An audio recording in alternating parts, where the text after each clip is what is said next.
A single raw potato sitting on a cutting board has more cooking potential than most folks ever use. I have been cooking with potatoes my entire life. I have watched them go wrong on the stove, come out perfect in the oven, and fall completely flat when I followed advice that sounded smart, but simply was not. Over the years, I have picked up tricks through sheer repetition, through burned batches and brilliant ones, and I want to share 15 of the best with you today. These are not gimmicks. They are the kind of quiet adjustments that make a real, visible difference in the finished dish. Now, I will be honest with you. Most of what gets passed around about potatoes is either wrong or half right. Folks say wrap them in foil for the best baked potato. They say use butter right from the fridge in your mash. They say fry them at high heat from the start. I have tried all of that, and I am here to tell you, it leads to steamed skin, gluey mash, and soggy fries every single time. The real methods are simpler and older than most of those tips. By the end of this video, you will know exactly which type of potato to reach for in any situation, how to get a crispy crust without a deep fryer, and why your mashed potatoes have probably been missing one easy step for years. There are 15 hacks here, and I will walk through every single one. Before we get into the list, I put together a full guide that goes deeper on all of this. The complete step-by-step, the potato varieties, the temperatures, the whole picture. If you want it, open the camera app on your phone right now and point it at the QR code up in the top right corner of your screen. That code stays pinned there for the whole video, so there is no need to pause. Just scan it whenever it is convenient, and the guide is yours. Now, let us get into the potatoes. Number 1. Salt your boiling water like you mean it. This is the single most common mistake I see, and it is easy to fix. Potatoes are dense. They need salt working from the outside in while they cook, not just sprinkled on top afterward. The water should taste noticeably salty before the potatoes go in. Somewhere around a generous tablespoon of salt per quart of water. Undersalted cooking water produces a potato that tastes flat, no matter how much you season it at the table. The salt penetrates the flesh during cooking, and you simply cannot replicate that effect later. I used to season lightly out of habit and wonder why my potato salad always needed something. The answer was in the pot, not the bowl. Number 2. Start potatoes in cold water, not boiling. This one surprises people. If you drop cold potatoes into already boiling water, the outside cooks faster than the inside. By the time the center is tender, the outside has turned mushy and started to fall apart.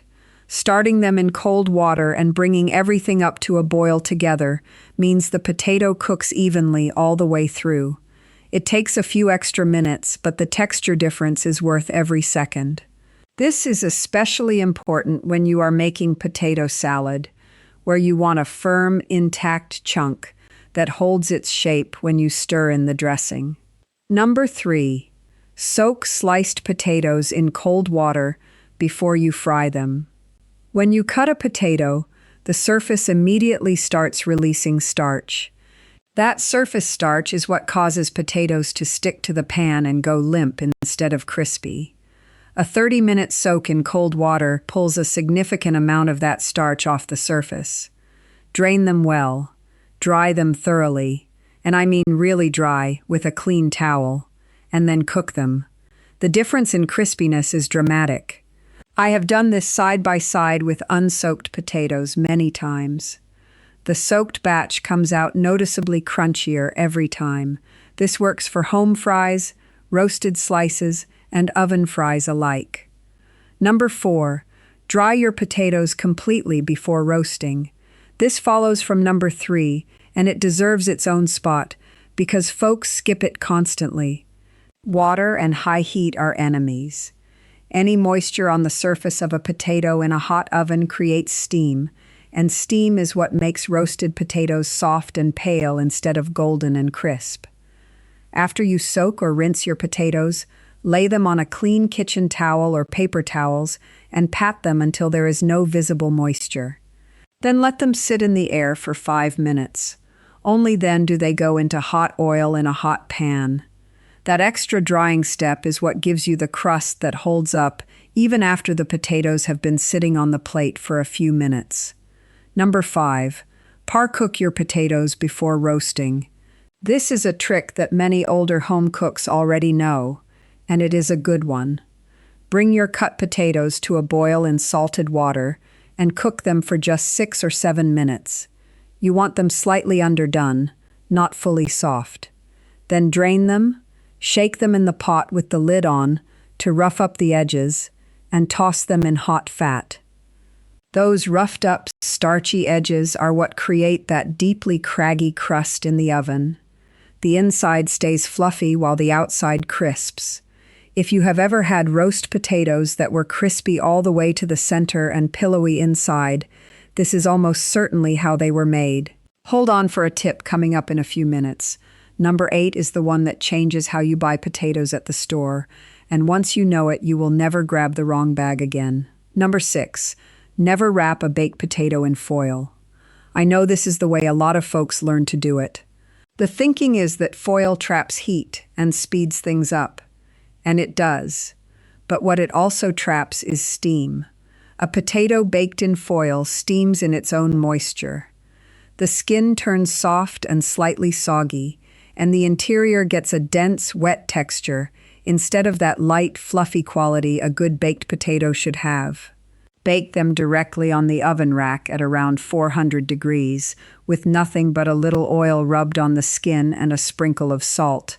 The skin crisps up and the inside stays light. That is a baked potato worth eating. Number 7. Poke your baked potato, but score it when it comes out. Before baking, pierce the potato several times with a fork to let steam escape. But here is the step most people skip. When it comes out of the oven, immediately make a deep cut lengthwise along the top and use a towel to push the ends toward each other, forcing the inside up and open. This releases the steam from the inside, which is what keeps the flesh light and fluffy rather than gummy. That simple push at the end makes a meaningful difference in texture, and it takes about 5 seconds. Number 8. Choose the right potato for the job. This is the one I promised you, and it is worth spending a moment on. Starchy potatoes, russets are the most common, have a dry, fluffy interior when cooked. They are perfect for baking, mashing, and frying. Waxy potatoes, things like red potatoes or fingerlings, have a firmer, moister flesh that holds together even after cooking.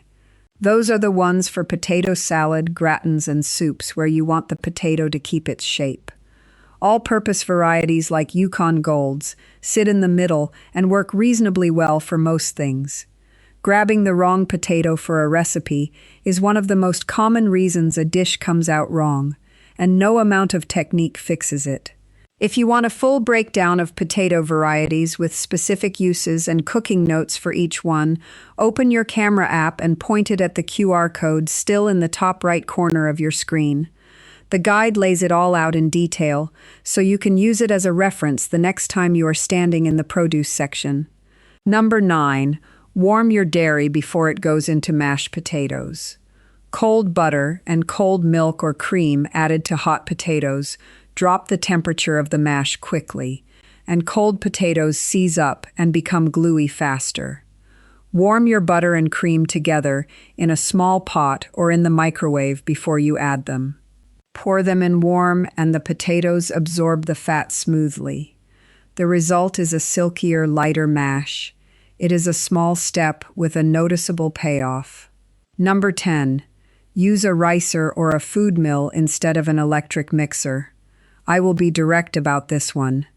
An electric hand mixer beats the starch molecules in a potato until they become paste. The more you work mashed potatoes mechanically, the glues they get. A ricer presses each potato through small holes with minimal working. The cell structure stays intact, and the result is light, fluffy mash. If you do not own a ricer, a simple hand masher used gently is still better than an electric mixer. Stop while there are still a few small lumps.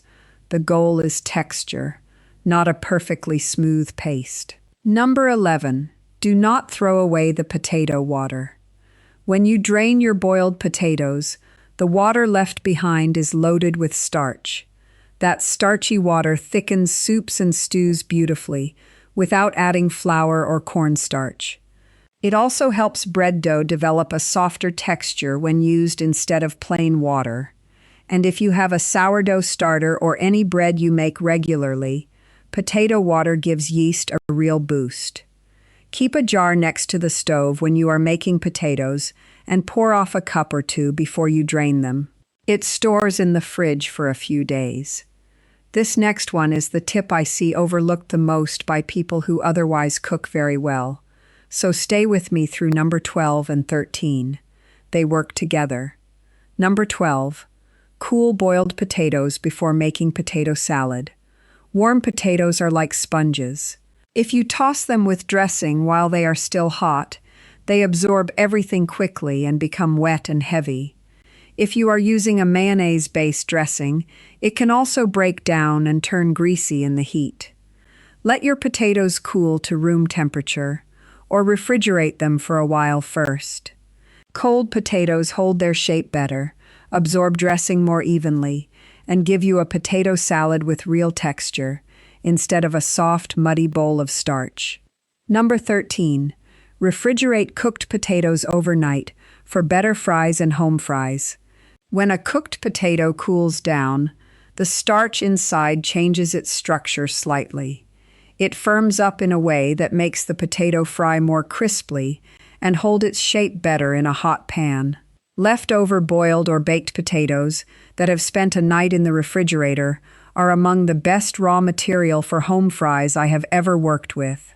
Slice them cold, get your pan genuinely hot with a little fat, and do not move them for the first few minutes. That undisturbed contact with a hot surface is what builds the crust.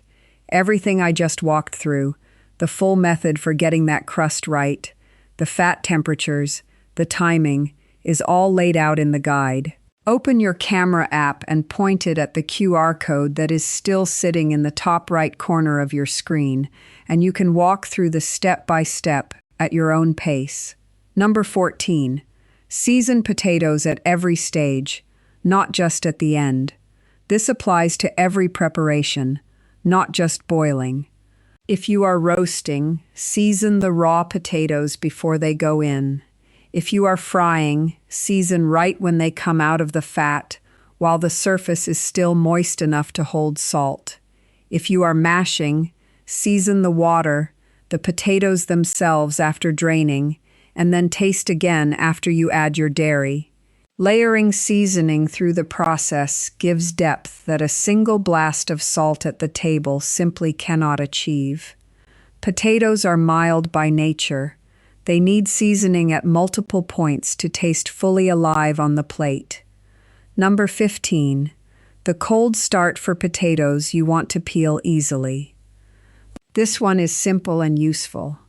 If you are boiling potatoes with the skin on and plan to peel them afterward, for mashed potatoes or potato salad, for example, finish cooking them and then move them directly from the hot water into a bowl of cold water for about 30 seconds. That brief cold shock loosens the skin from the flesh. You can peel them quickly with your fingers or with minimal effort from a paring knife. The skin slips off cleanly. It saves time and waste both, and it is the kind of small trick that somebody figured out a long time ago because they were paying attention. Before I wrap up, I want to point out one more time that the full guide covering all of this is right there in the QR code in the top right corner of your screen. Open your camera app on your phone, point it at that code, and you can take all of this with you into the kitchen. It is the kind of reference that is worth having in one place. So here is where we have landed. 15 real, practical improvements you can make to every potato dish you cook. Salt the water boldly. Start them cold. Dry them completely before high heat. Choose the right potato for the job. Warm your dairy. Use a ricer. Save the starchy water. Cool them before dressing. Refrigerate leftovers for better frying. Season every step. And skip the foil. None of this costs anything. No special equipment, no trendy gadgets, no miracle ingredient. The people who cook the best potatoes I have ever eaten did not do anything complicated. They just paid close attention to a few fundamentals, and they did them consistently. That is the whole story. This week, pick 2 or 3 of these and try them. Start with salting your water properly and drying your potatoes before you roast them. Those 2 alone will make a visible difference. Next time you are making mashed potatoes, warm the butter and cream first and use a hand masher instead of the mixer. See what you notice. If you found any of this useful, I would love to hear from you in the comments. Tell me your favorite potato trick, the one your mother or grandmother swore by, or the one you stumbled on yourself after years of cooking. Those are the tips worth keeping. And if you want to go further, the next video we have coming looks at cast iron cooking, specifically how to get a proper sear on just about anything, and why most folks have been seasoning their pans all wrong. You will not want to miss it. If this kind of cooking is what you enjoy, a subscription to this channel keeps it coming your way. Thank you for being here. Now go make something good.